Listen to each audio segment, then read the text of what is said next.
All right. Well, thank you so much for joining us, Amber. We really appreciate you taking time out of what I'm sure is a very busy schedule. Yeah, well, thanks for having me. I really loved your team's questions. They were well done. So I'm excited to be on the podcast. Absolutely, absolutely. We're excited to ask some of them, so we'll jump straight in. Your journey in ABA started at home with your son's diagnosis. Um, how has that kind of personal experience shaped the way that you lead Triangle ABA compared with more traditional kind of clinician-run organizations? It's a great question. I thought it was interesting that you posed it in regards to clinician organizations. I mean, I think that's one of the things I'm super proud of being is that I'm a clinician-owned company, but I do have that other factor that also helps me bring insight to the table. Yeah. I think one of that pieces is I walk alongside the parents. I say, hey, I'm in this too. I still have to ask questions of what it looks like to raise somebody that is autistic. And these things are on my mind currently. They're not something that I hypothesize on, look at from the outside. I'm Yeah. in the inside with that. So that is one way it looks different. And it makes me have a lot of compassion and understanding. I bet. Yeah, it's built-in understanding. Yes, it's not bullshit where you just say it. Exactly. No, it makes complete sense. So you are in a very competitive space. How does your team go about gaining new clients? What's working well for you right now? What is working well for it actually is very competitive. Have you looked at the stats in Raleigh specifically? It is an overcrowded market actually right now. It Well, is. we are very unique. We lean on what is unique about us. We are not the generic ABA company. We are. I mean, I think one of your questions has to do even with hiring. There's a lot of people coming to us and realizing, wow, this is a unique place to work because there's a clinician at the top, and I have all of my clinicians in the decision making of the company. We all get together for strategic meetings and we decide how we are going to take each quarter. So my RBTs hear from me when they are first hired, and I talk to them about why this is unique and what they get to be a part of, and what I hope they are going to see is the future of applied behavior analysis. ABA should be in the hands of clinicians. That is the future of applied behavior analysis, in my opinion, and that's where it should head. And I want to be at the head of taking it in that direction. Absolutely. And it makes complete sense. So then kind of going off of that, what have you found is the hardest part of growing the team? It sounds like recruiting is less hard. Is it gaining the right clients that fit well with the services you provide, or what is it? Yeah, actually, we are having a hard time having enough clients in different age groups Mm, because we haven't set up a pipeline for diagnosing yet. I think that's one of the hard parts is that our competition just has more resources to be able to do that at this point. So, and I do want to take care of everybody. So having kids in each time block is important as we grow, and we don't have that as balanced as I would like. So we actually are needing to bring in a couple more clients, and then just SEO factors, having an expertise in that regard. And I mean, having the right marketing team, having the right fractional marketing team is always a challenge, in my opinion. I've had to interview and have a different amount of people in that position that have different areas of expertise. And you can see only after a couple months whether they really have what you need at that yeah. season of the business. Yeah. And that's an expensive couple of months just waiting to see Oh if my you do what you need goodness. to do. Yeah. It's a big mistake to make, and I've made it, and I've been like, oh, the SEO has dropped, and you don't always see that until it's like 3 months in. Yeah, exactly. Well, Yeah. you can't see the work, right? Yeah. It is the hardest part. That is the hardest part. So Triangle ABA has grown from a team of just one to over 50 while still saying what I love. I think this is your words exactly. You're people backed, not private equity backed. Yep. What have been some of the toughest moments in scaling without outside investors?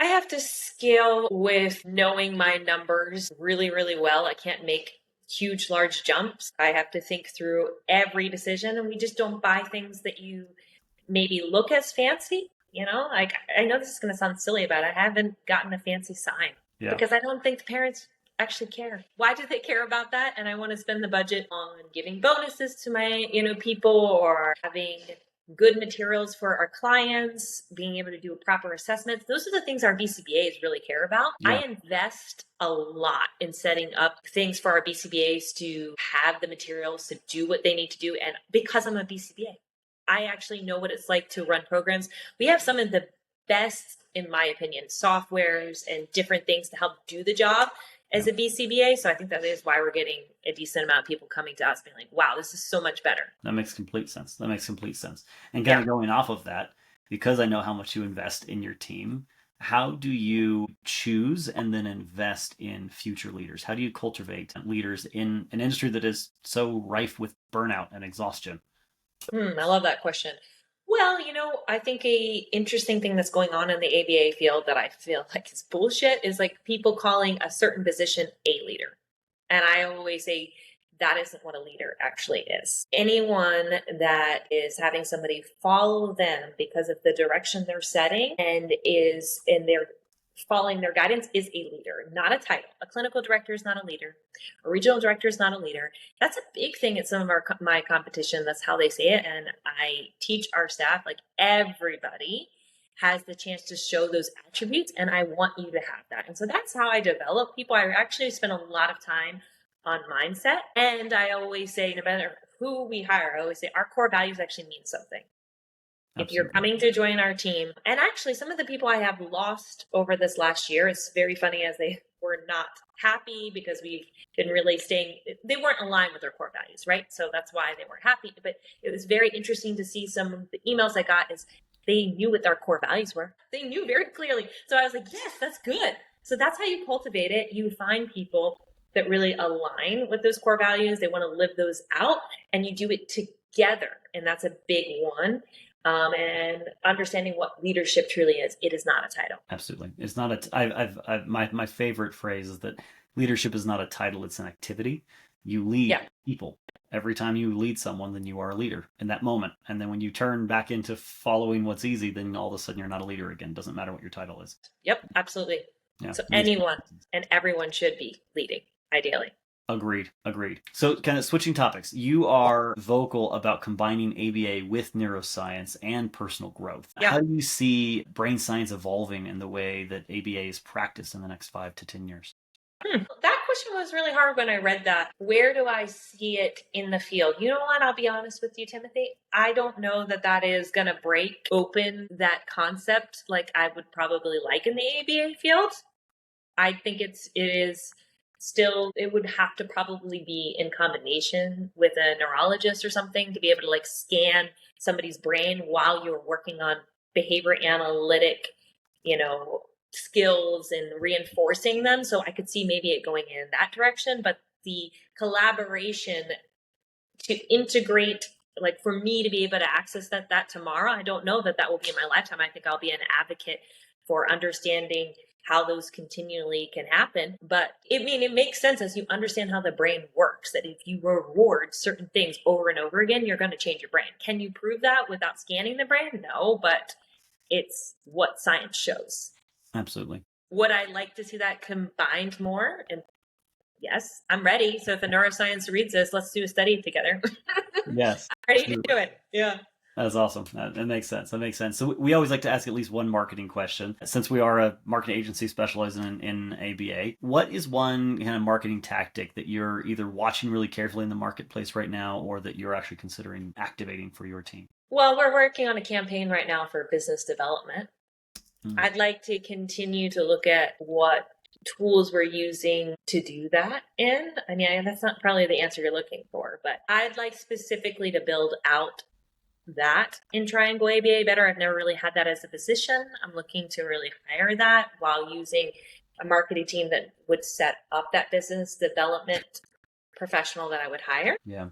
So specifically someone that understands what a campaign like that would look like. I do have a really good marketing guy that's helping me with that, but I'm looking for a specific business development person that could really, and what always happens as an entrepreneur is there's always a new position that has never existed at Triangle. And one of the hardest things I will tell you, every 3 months, I'm always learning to lead a new team member that has never existed, right? Because good entrepreneurs don't focus on doing everything themselves. They focus on who's, not how. Oh, how are we going to do this? I need to find my who. Absolutely. Right? Absolutely. Well said. So, yeah. Well said. I think if more like clinic directors and more entrepreneurs understood that, the world would be a better place because so many mistakes, so much lost time and energy and money is Hmm. lost just because people are trying to do everything and they don't need to. Yep. So yeah, I'm working right now with Matt Harrington. He's been helping me with that and doing a really good job. But I would like to look at what do ads look like for bringing in new clients. I'd like to test a lot of different things in marketing that we haven't done in a while, or specifically just do certain campaigns where we're testing certain messaging that I just haven't done that in a while. So I'd like to spend my time really analyzing that and That's seeing awesome. what's most successful. That's awesome. That's awesome. Well, good luck. That is not an easy thing to take on, but I'm sure. I mean, you've built out a number of new positions already, so I'm sure that'll work over time, right? Yep. Perfect. Well, thank you so much. We appreciate having you on. We appreciate you sharing your insights, and we appreciate the work you're doing for your community. I know it's not easy to do the work that you're doing, but I know it's creating value in the organization. So we appreciate it. Thanks. Thanks so much for bringing value to me. I learned a lot while practicing, seeing what I actually think about these matters. Thank you. Awesome, awesome, absolutely. Thank you.